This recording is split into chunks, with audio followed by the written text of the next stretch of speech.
Hello and welcome back to our study of Peninei Halacha, the teachings of Rabbi Eliezer Melamed Shlita. Here we find ourselves midweek for those of us in the northeastern United States, or all across the United States for that matter. It's a shtickle Erev Yontif, Thanksgiving Eve. Wish those who celebrate a happy Thanksgiving. And we ask everyone to please continue davening for Chaylei Tzvah Gan Yisrael, for Shlomo Chop Tzui Yisrael. Return of our hostages leKavuras Yisrael. We learn each day le'ilei Nishmat Seren Daniel Shimon ben Harav Daron v'Shel Shem Kum Damo. Next chapter, Masai Mutar Lahafsik B'Tefillah Samida. Asur la'adam ha'omei b'Tefillah l'fnei bor'o l'daber be'emtza Tefillah b'davar ma'achirim. So when somebody is in the middle of Shemoneh Esreh and you're standing in prayer in front of your Maker, you cannot speak anything that is external to the davening during this period. The Kavachomer hu. So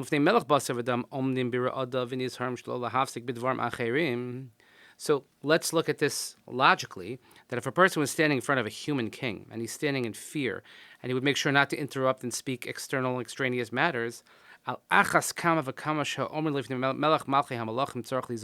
how much more so when you're standing in front of the king of all kings, that you have to be mindful of this and careful. Even if a Jewish king would ask you how you're doing in the middle of your Shemoneh Esreh, you cannot answer him.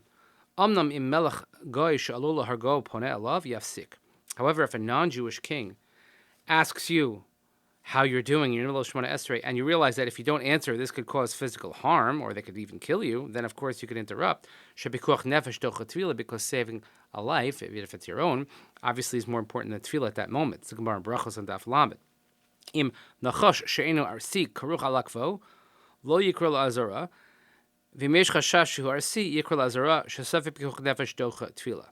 And if, let's say, there is a snake that is crawling and slithering at your ankles, about to bite you, you're not allowed to call for help if it's not poisonous. But if you think that it might be poisonous or you're in danger, then obviously you can call for help, because even a suffix, a possible pikuch nefesh, certainly would take precedence over davening. Asr lahafsik b'tefillah gam b'halicha u'remiza. In the middle of Shemoneh Esreh also, one is not allowed to interrupt with walking, so you can't move. You can't have any sort of motions, any gestures, any hinting. El shehalicha enen echsheves lahafsaka chamura u'moteres l'tzorach mnias hafra'ah chamura b'tefillah.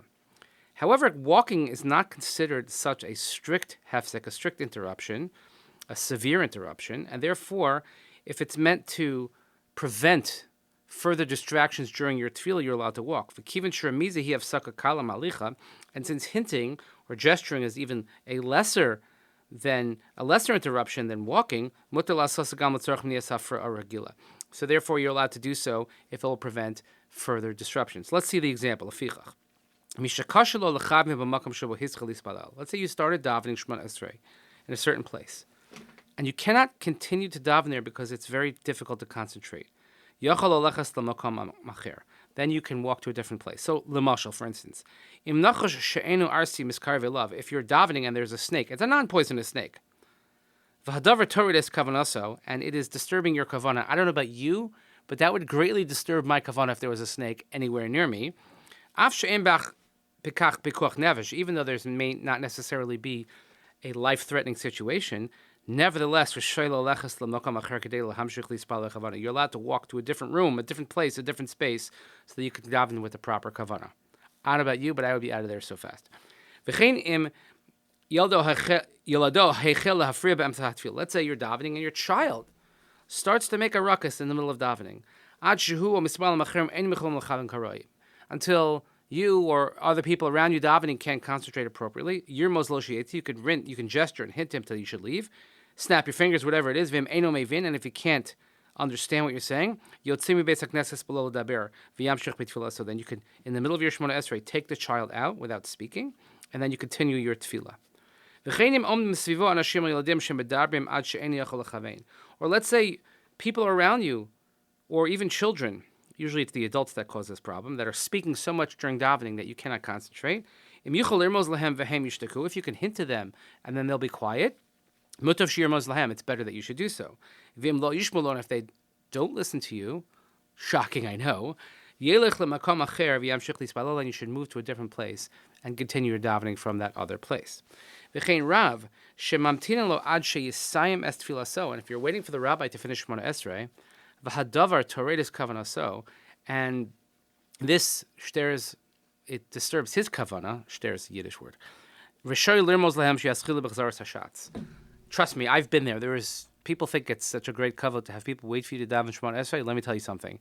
There's nothing that disturbs your kavanah more than knowing that people are waiting for you to finish Shemoneh Esreh, which is why, if people ask me, I'm one of the not longer daveners. Let's just put it that way. That's part of the calculation. So I'm giving you a little bit of a trade secret, because the notion of having people wait for me is something that I'm not comfortable with. And therefore, if it's a situation where, let's say, they are waiting for me, then I would be allowed to motion to the chazan to give him a nod, a hand gesture, or something to say, listen, go start and don't wait for me. In betoch tefillah so eret hakala, shemliz kenu hamiyad yigorm lahafsed. Let's say something happened in the middle of Shemoneh Esreh that if you don't fix it right away, it's going to cause a great loss. Lo yafsik, you cannot interrupt. Avalim hadavar matridu ad she'eni yochel lechavei, but if it disturbs you to such a point where you can't even have concentration, rishoy lo lechas l'sakena takala, then you can go and fix whatever needs to be fixed.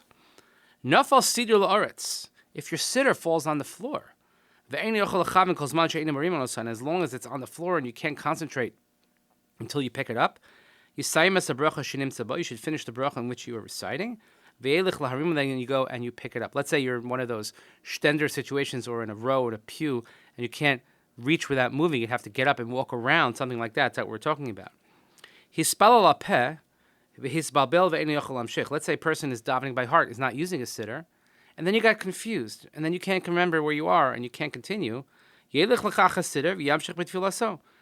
walk to the Sfarim Shrunk, to the shelf, take a sitter, and then continue your davening.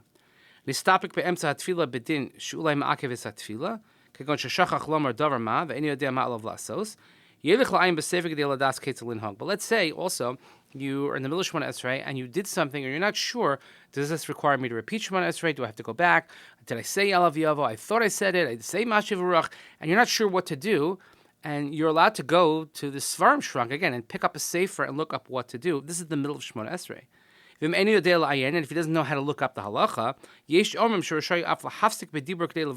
according to the Mishnah Berurah, some say that you could even ask someone in the middle with speech. You can say in the middle of Shemoneh Esreh, listen, what do I do? I think I said Mashiv Ruach. I think I said V'sein Talamatra. I'm not sure what to do. If someone's phone rings in the middle of davening, oy vavoy. I don't know why people feel the need to keep their ringers on, and we hear all sorts of dings and bings and pings. It should be outlawed. We should have some sort of device in the shul that automatically silences them, but I digress.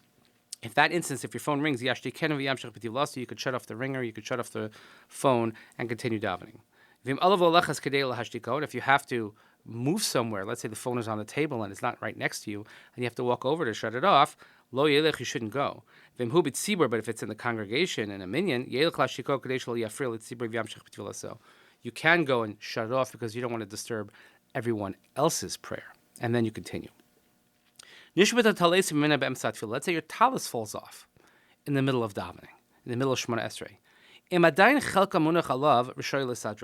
If part of the talis is still on you, then you can certainly fix it and put it back in order. But if the entire talis falls off, you cannot pick it up and wrap it again, because then this would the idea of wrapping your talis in the middle of Shemoneh Esreh, doing atifa, constitutes a hefsek. But if missing a talis, if not wearing a talis disturbs you so much that you can no longer concentrate, you should finish the bracha in which you're reciting Shemoneh Esreh, then you could take the talis and put it back on and wrap it. And if your good neighbor who is not saying Shemoneh Esreh, if they say that your talis falls off, which is what you imagine somebody would do anyway, they could certainly go pick it up and put it on for you, put it on to you. If you're sitting in Shemoneh Esreh and you listen and you hear Kaddish or you hear Kedusha, you're not allowed to answer. But you could stop and you could listen and concentrate on what the Shliach Tzibur is saying, and you think as if you have said it yourself. But you cannot actually say the words. But if stopping to concentrate and listen to what the Shliach Tzibur is saying will disturb your ability to concentrate on your own prayers, then better to just keep davening, and you daven and concentrate on your prayers and not worry about what the Shliach Tzibur is up to and having to remain silent. These are very, very important halachas, again, showing the gravity, the importance of how we have to concentrate during Shemoneh Esreh. And we thank you for concentrating, listening to us all the time. Please remember to continue davening for Chayei Tzvah and Ensol, for Shlomo Chop Tzvah Yisrael, return of our hostages and for us Yisrael. Elena Shvasar and Daniel Shimon Ben Arav Derong Shel Yishem Medabo. Thank you so much for listening. Have a great day. We'll see you next time.